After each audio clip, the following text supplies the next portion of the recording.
I have no doubt that people in like Houston or Dallas probably eager to get back to the office. The air conditioning there might be better. I cannot imagine somebody living in the suburbs of Houston or even in Houston proper looking forward to an hour to an hour and a half commute, because Houston, I have driven in every major city in the U.S. I think I would rather drive in Atlanta traffic on 285 than in Houston. Hey, where do you think you're going? Going home. This episode is all about the return to office, why Europeans think Americans are crazy for fretting about, return to office, and what the biggest driver is getting everybody back in person. All that and more next on AV Week. This is AV Week, episode 711, recorded Friday, April 4th, 2025. Return to office drama. This is AV Week, the weekly wrap-up of the biggest news and information we have gathered. My name is Tim Albright. I am your host. We are not doing the biggest news of the week, and I'll explain why in a second. First and foremost, person that gets to hang out with me, or I get to hang out with her, actually. Bren Walker from Kierkegaard. How are you, ma'am? I'm doing great, Tim, and I get to hang out with you, which I always enjoy. And I have you all to myself. You do have me. I'm not sure how I manage that, but yes.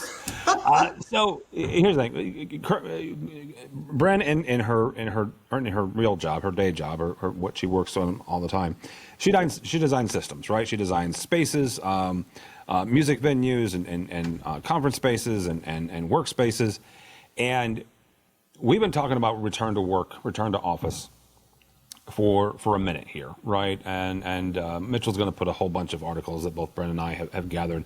One of them is you've got Amazon saying, everybody's coming back to work. Apple's working on a version of that. So we're going to spend the next 25, 30 minutes talking about the reasons behind it, the technology behind it, and whether or not it's even a good idea. This is where the part of the program where I say these are going to be very opinionated. Brent's opinions are hers. Tim's opinions are his. And this is one of those rare occurrences where you're going to hear some of Tim's opinions. So, Brent, first and foremost,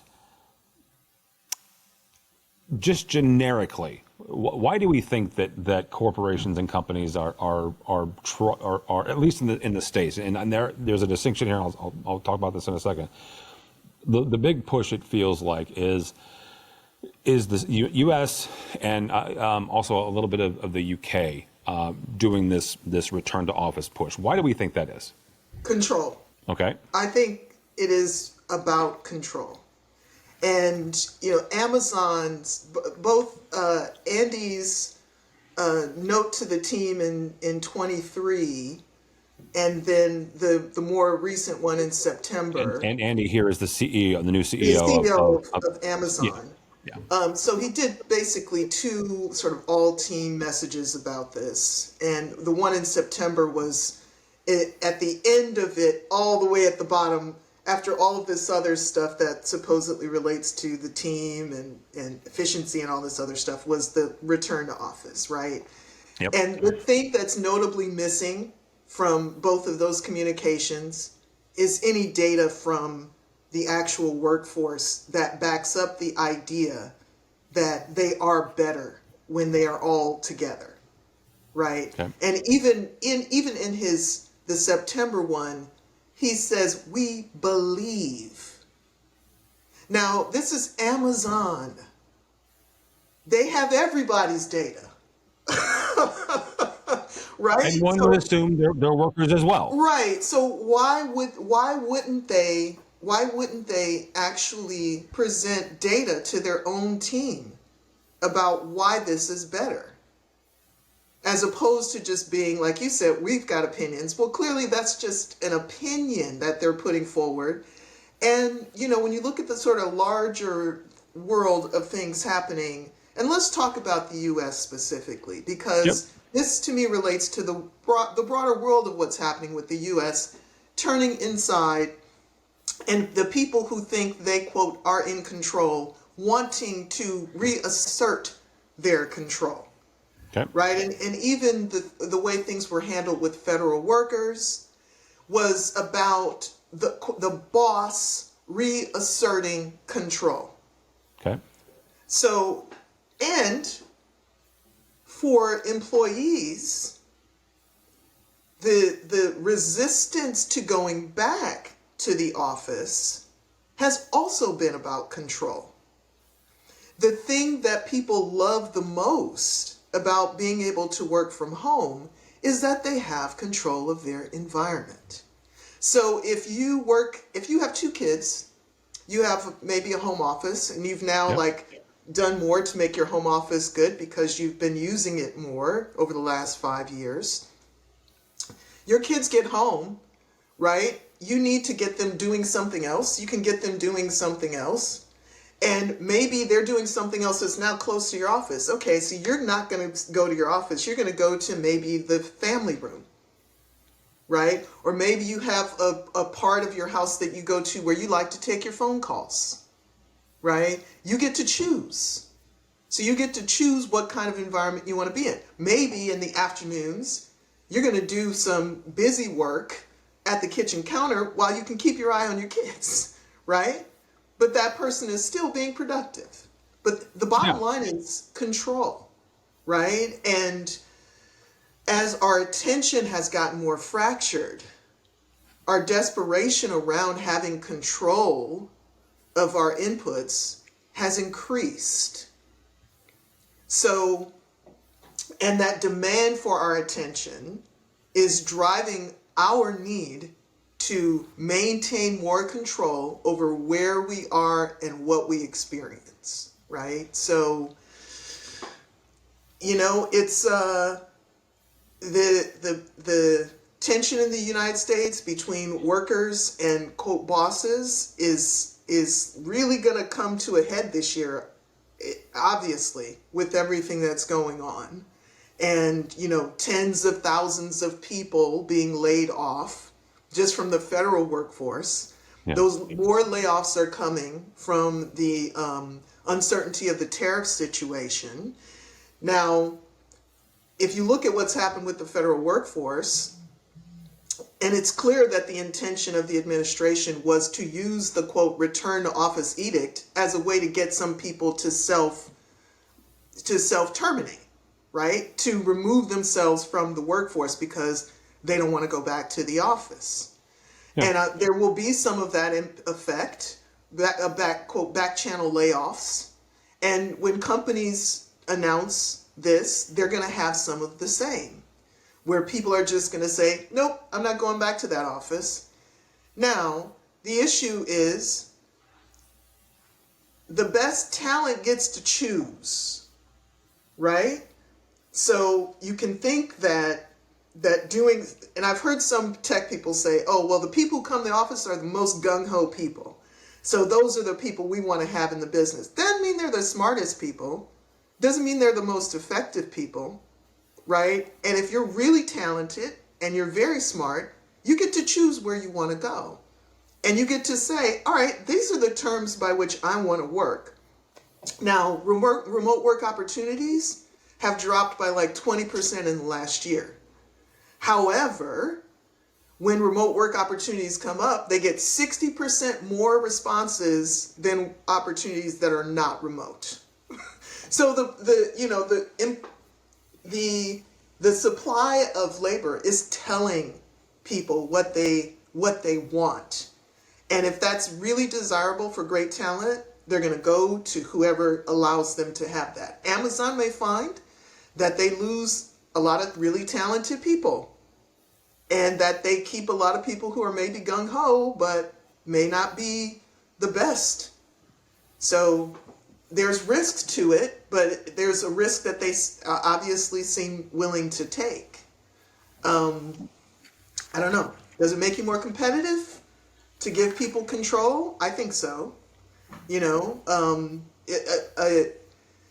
was and I'm gonna stop talking after this to give you a chance to break in with an opinion.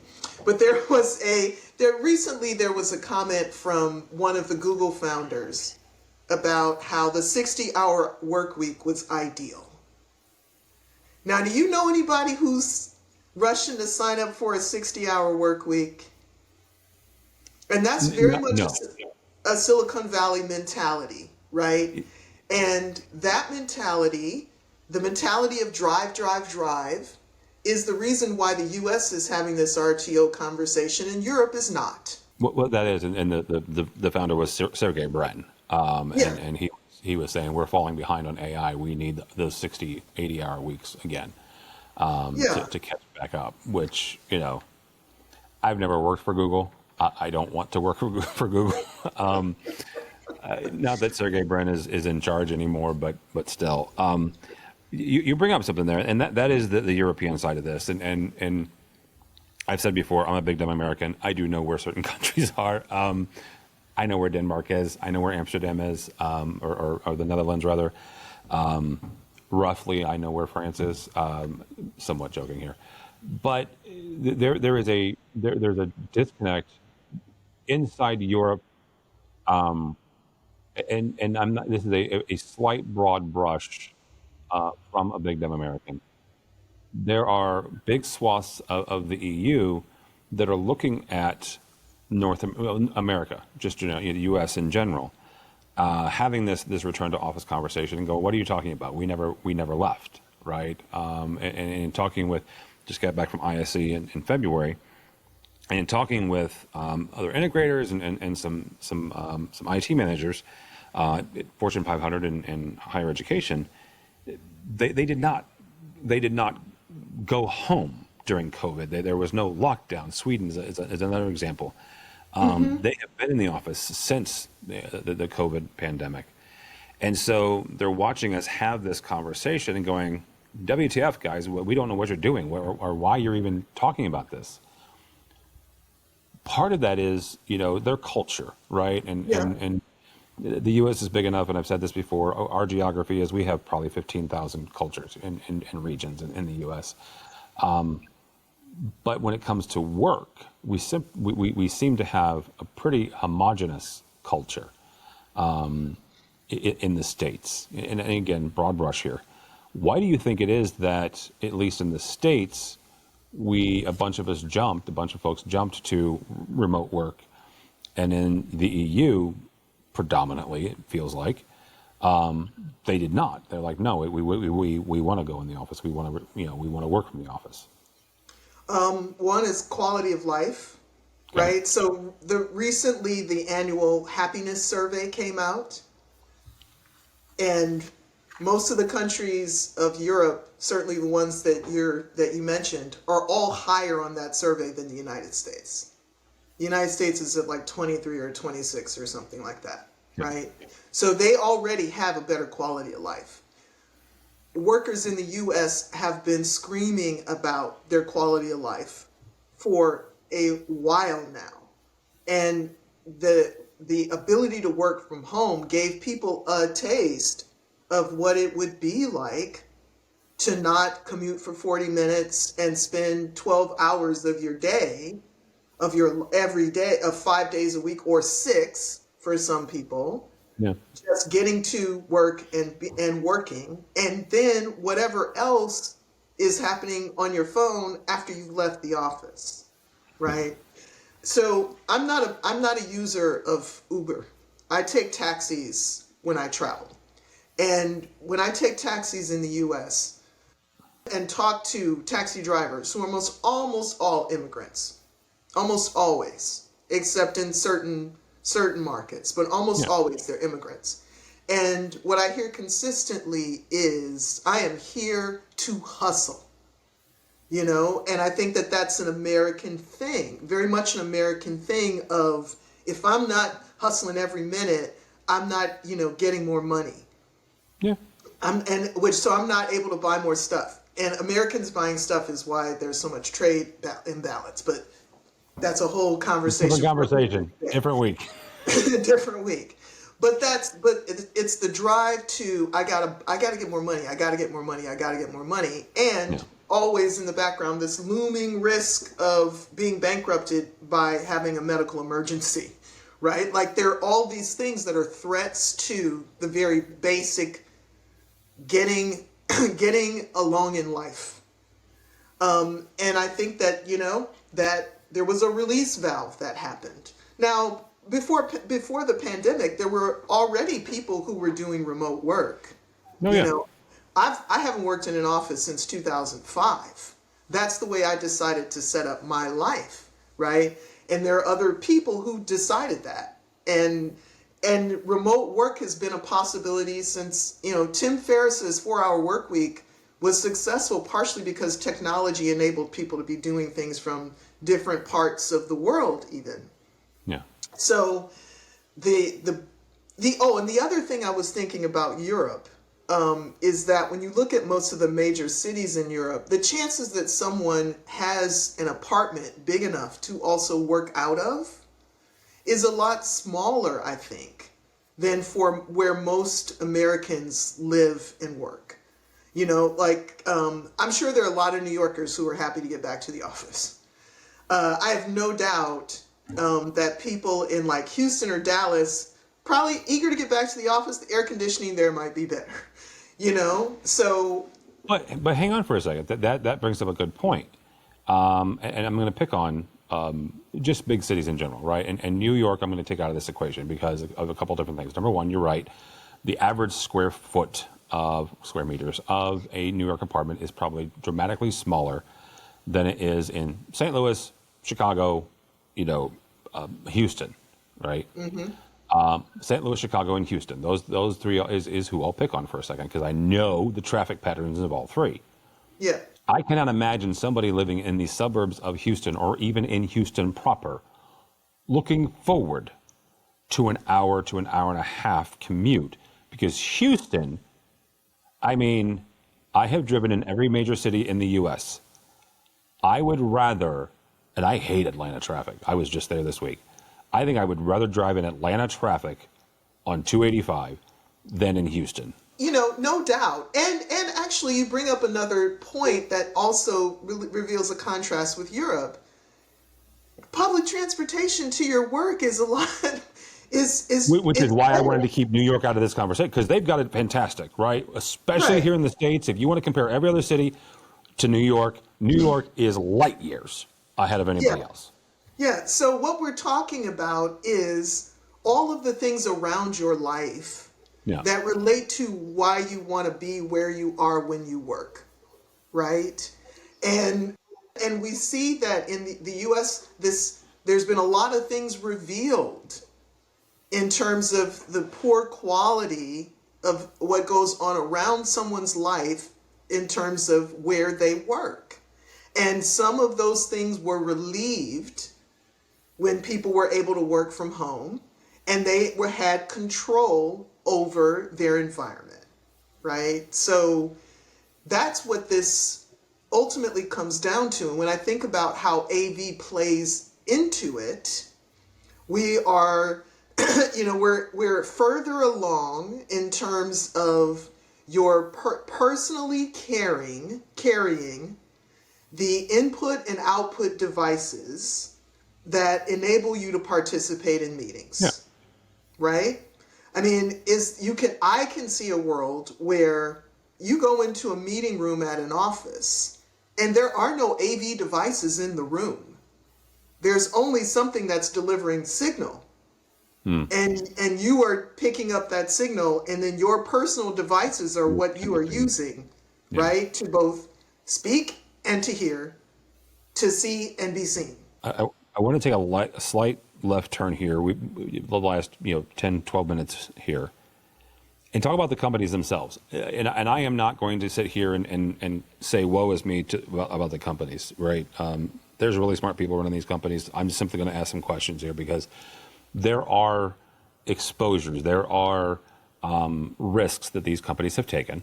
And one of the things, and this is a CNBC article about the expense of corporate real estate, right? Yes. Where COVID happened, and holy cow, corporate real estate, that market just got obliterated. Nearly as bad as live events, not as bad, but nearly as bad as live events, right? Because everybody left. There are stories about companies just saying, you know what, forget it. We're defaulting on our lease, or we're going to pay out our lease, but default on the revenue. So there were significant losses that happened there.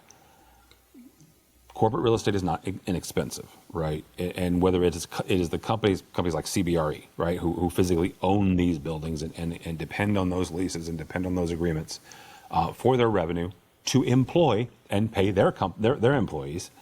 Mm-hmm.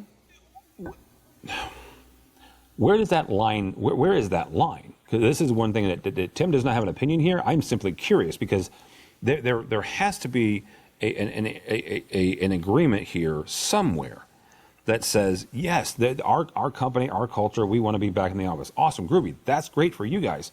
There's a building over here that has 20,000 square feet. It's ideal for you. But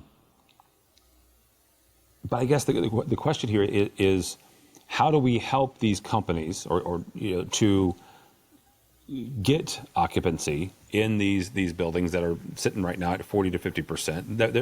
That number is growing year over year. I think in 2024, some of them we're getting up to 80%. Mm-hmm.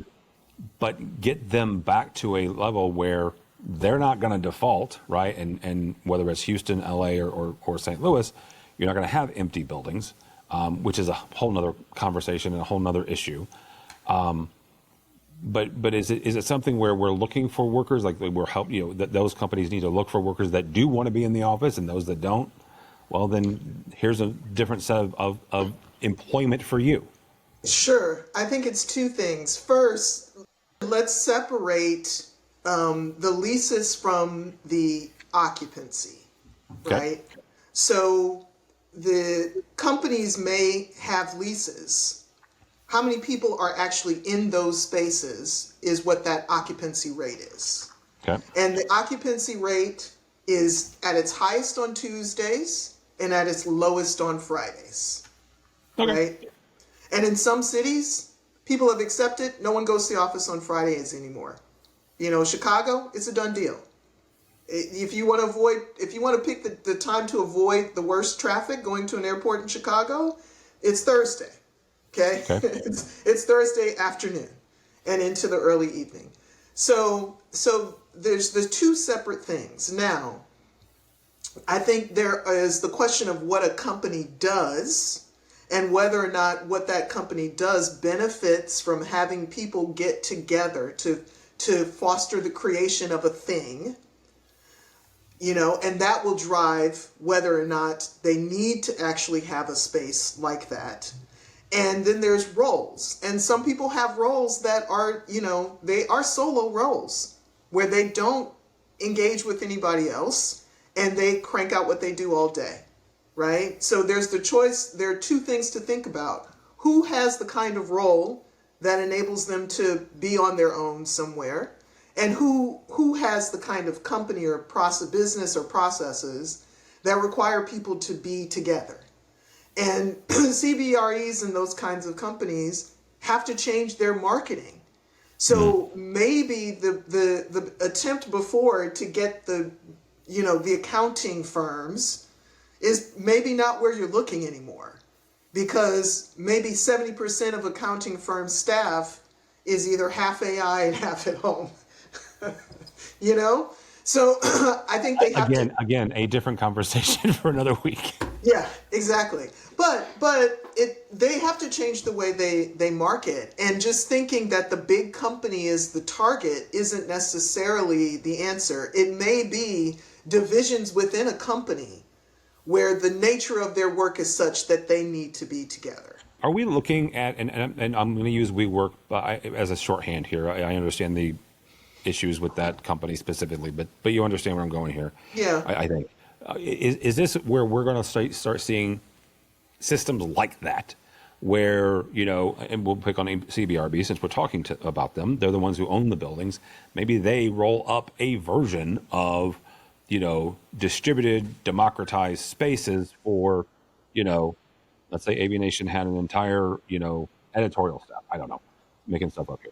And, that group wants to get together 2 days out of the week. Well, then we rent a space at CBRE's version of WeWork, right? Or a company that does, in your example, accounting, right? Where the 3 or 4 physically need to get together, they do. And then they don't have to rent or have a lease for 20,000 square feet for a 10-year lease.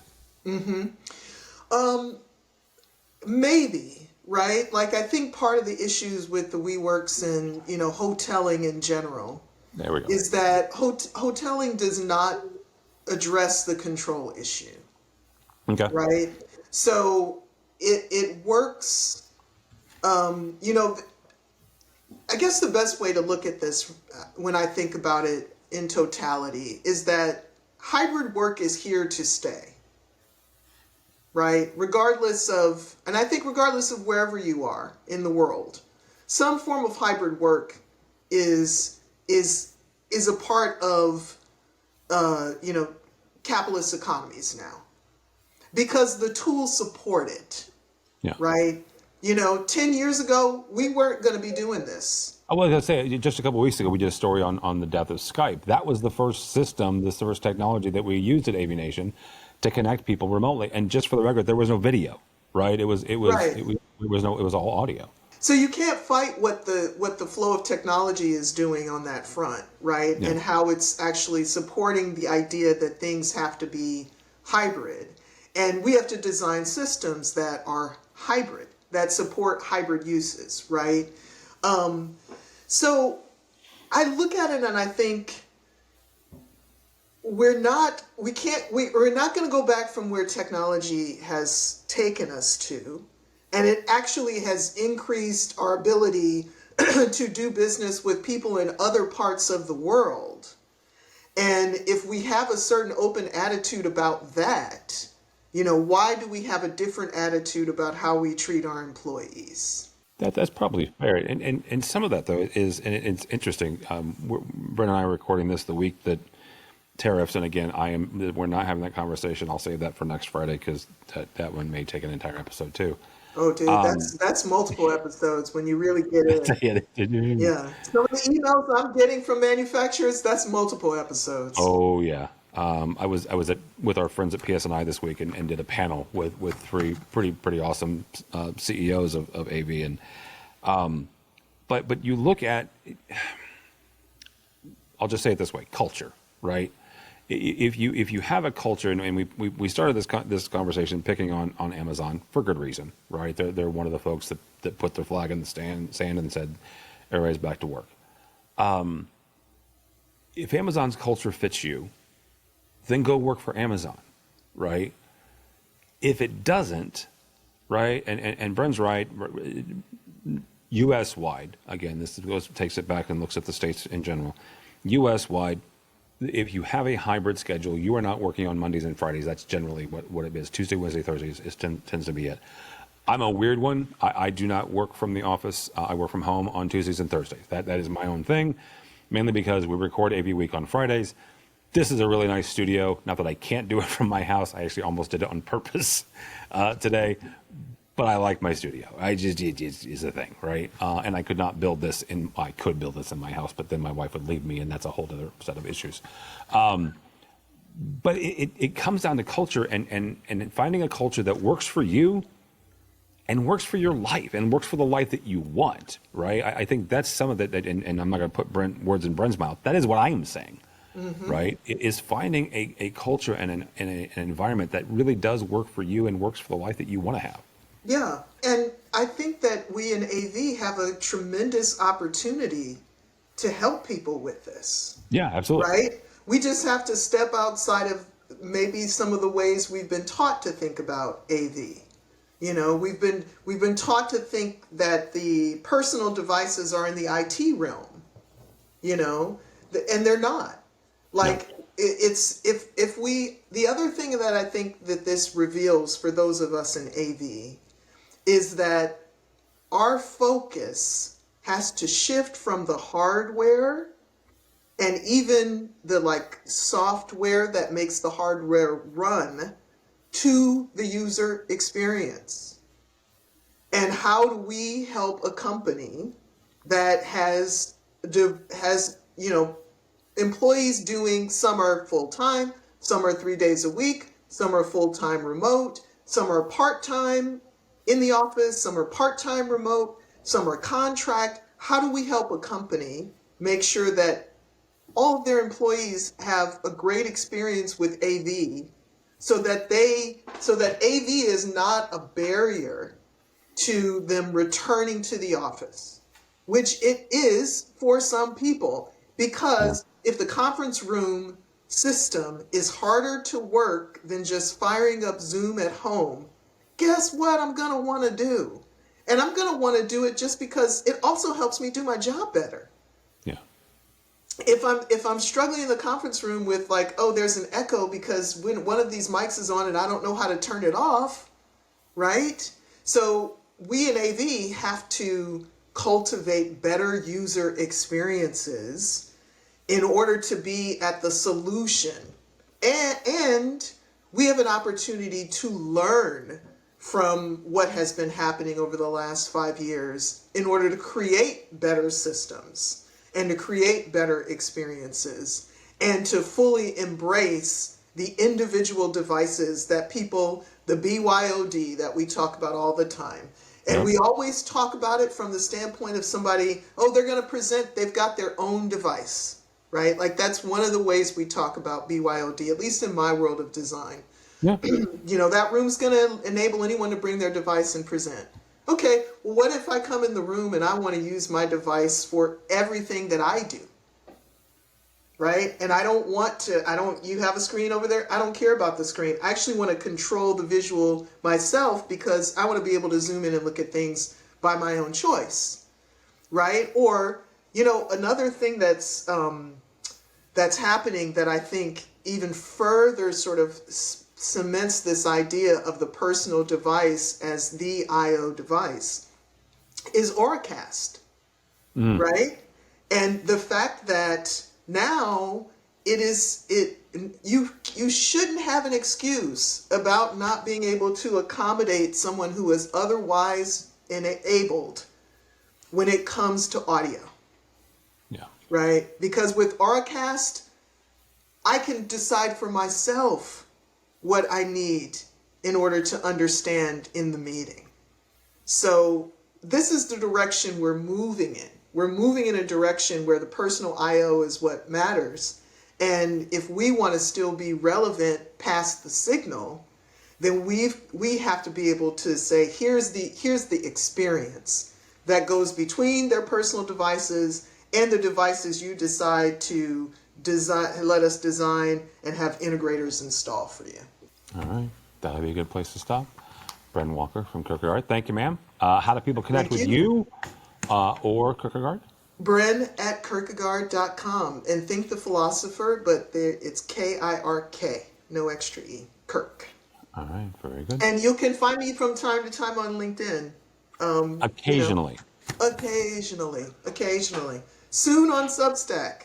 I'll be announcing that this summer. Yeah. Very cool. All right. I will look for that then. I like Substack a lot. For Tim Albright, don't follow me, but go by. If you want to read things that I write about that have nothing to do with AV, you can find me on LinkedIn. I will do that. You can find me on LinkedIn, Tim Albright. I don't think there's but two of us, and one of us is a jazz player, and it's not me. So. Or you can look for Tim on the socials and experience the Trail of Tears that relate to the Chicago Bears. That is also fair. Although, I have nothing there. But go by the website if you would, please, AVNation.tv. That's AVNation.tv. You will find this program and a host of others. Mitchell has been hard at work while I've been out gallivanting the country. And there's two brand new podcasts this week. One is a State of Control looking at the configuration versus coding debate, and also a brand new AV career mastermind from Jen Weaver. By the time you hear this, I will be continuing to gallivant around the country. I will be at NAB, the National Association of Broadcasters, and you'll be able to find that coverage on our website as well. If you're watching this and you're tired of seeing me, you can just go listen to us over on our podcast and find it wherever you find your podcast. And if you're listening to us and you want to find out why Bren and I are matching shirts, you can go watch us on YouTube. Either way, go the opposite direction, but start at the website, avnation.tv. That's avnation.tv. Thanks so much for listening. Thank you so much for watching. That is all the time we have for AV Week. The network for the AV industry.